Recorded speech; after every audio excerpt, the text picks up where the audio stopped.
Hello, welcome to Access, my name is Nathan, and this is a video about upcoming narrative horror Still Wakes the Deep. A game which is very scary,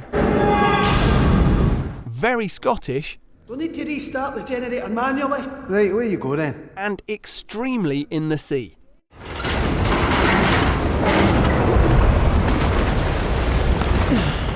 This video is based on around 2 hours with the game, and in terms of impressions, it's a little unusual because the game is unusual. Finally, something useful.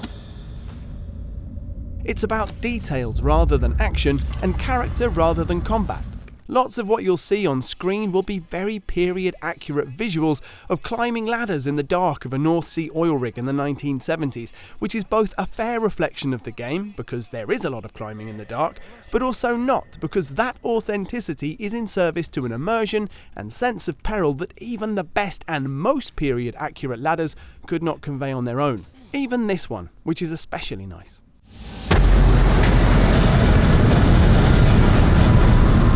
The elevator pitch for Still Wakes the Deep, and yes, this shot is deliberate, is the thing on an oil rig, a teeth and torn skin body horror in a confined and isolated space. The team at developer The Chinese Room would also throw in the new weird unknowability of annihilation and, to contrast, the social realism of Ken Loach's films and Alan Bleasdale's TV dramas, to which I would add only the Dwarves of Moria, who delved too greedily and too deep and disturbed that from which they fled.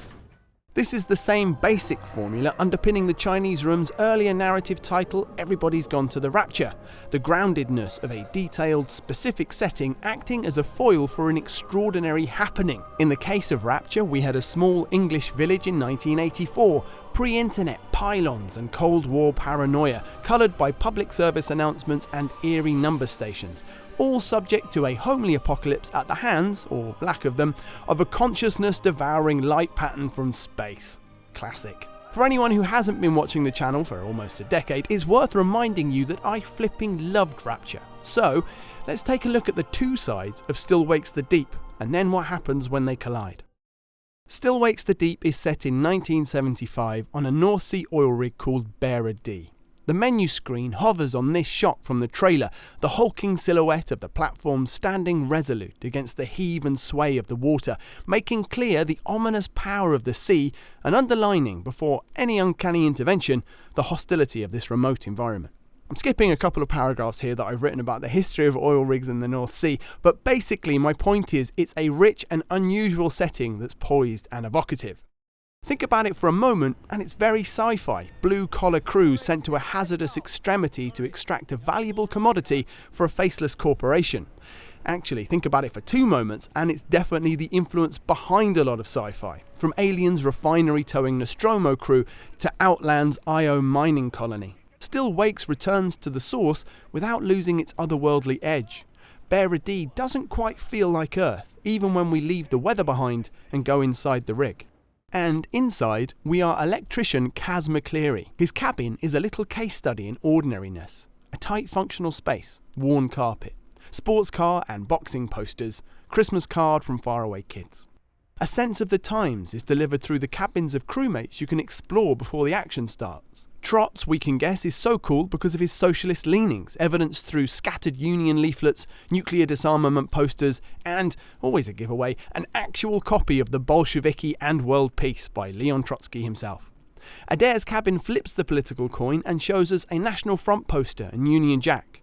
Another has a desk full of computer magazines and home coding manuals. This is all just dressing, really, a taste of both the times and of actually meeting the crew themselves, which happens shortly after the start in the canteen. What really colours the character of the game is how they speak and act, naturally, with accents rarely heard in video games. You alright, Roy? Cars, me old mucker. Saying words even more rarely heard in video games. Maybe you could have considered that while you were battering Billy Chamberlain's head in.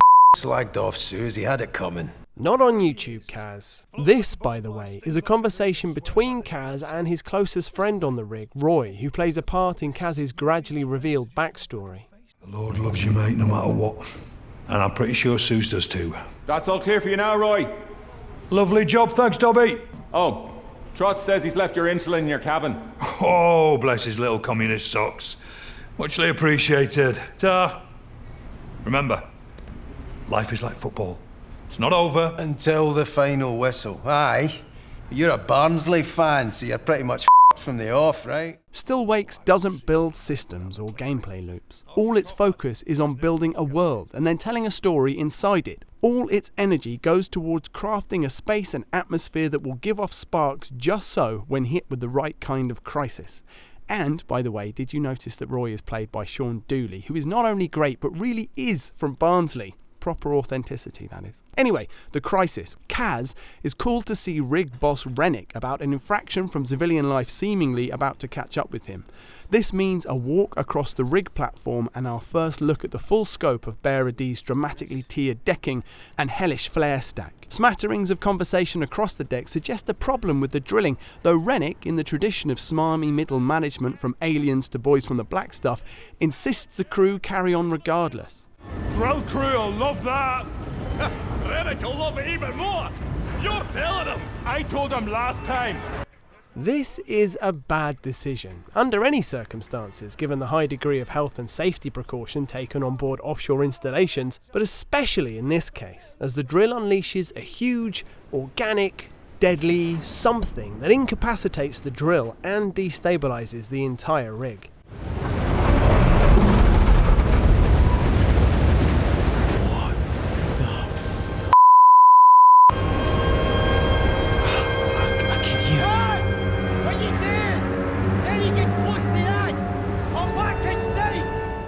Kaz wakes up to a bearer in panic, and now the game becomes about navigating the disintegrating platform, rounding up survivors, and trying to escape. In the sections I played, this meant a lot of walking really bloody slowly through terrifying corridors to a Dead Space-style soundscape of ominous industrial grinding and clanging, mixed with sort of human groans, screams, and shuffling.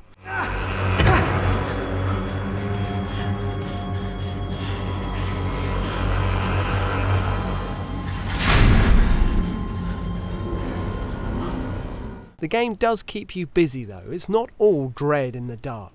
There's light problem solving,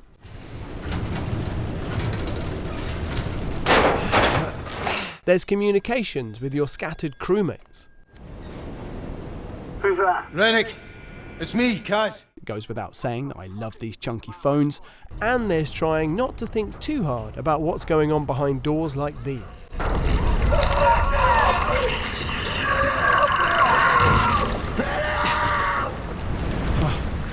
Maybe it's a birthday party. It's a bit like Alien Isolation on a slightly smaller scale. There's even lockers to hide in, though what you're hiding from is embargoed for now. The absolute ordinariness of Kaz rules anything more heroic than quite a big jump entirely out of the question. Jesus.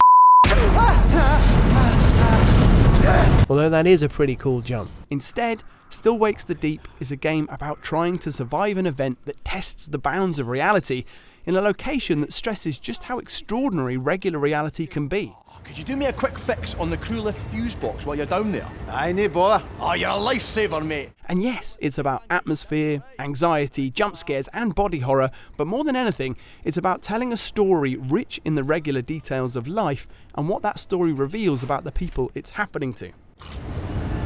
Still Wakes the Deep, it's out for PlayStation 5 on the 18th of June. Please give this video a like if you enjoyed it, subscribe to Access for more videos like this, and talk to us. Please talk to us in the comments.